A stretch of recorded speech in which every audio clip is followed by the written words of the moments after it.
Honda enters this year's middleweight battle armed with a mildly revised CBR600RR. Beneath the red, white, and blue bodywork is the same tried-and-true 599cc inline-4 engine as used in the Moto2 World Championship. New wheels and the latest spec suspension pieces from Showa aim to elevate handling. But are the improvements enough to put this two-time Supersport Shootout champ back on top?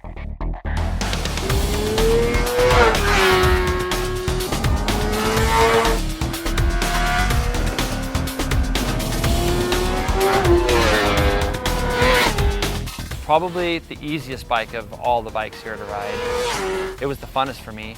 I could put that bike absolutely anywhere at any time.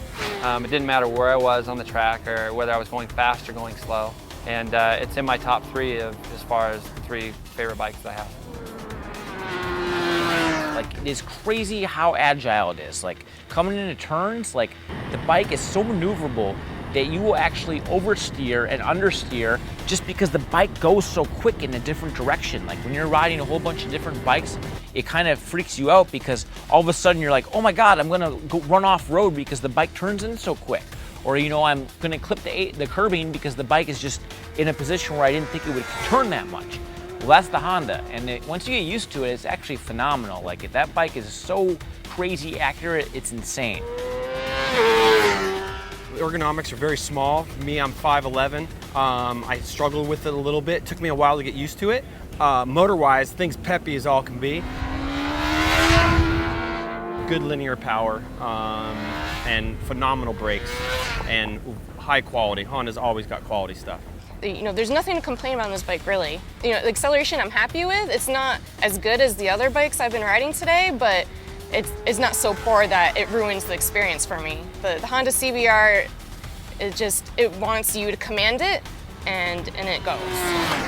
It's an easy bike to ride fast, and it gives good feedback. I think it could use a quick shifter as well. I think all the Japanese bikes could use quick shifters because, you know, when you're out here on the track running around with bikes that have them and bikes that don't, you can really feel a big difference there. With that being said, I'd say it probably has the second best transmission in the whole field. You know, the shifts were all very smooth, so that was good. All in all, it was a nice bike to ride around the track and didn't take a lot of effort to ride this bike.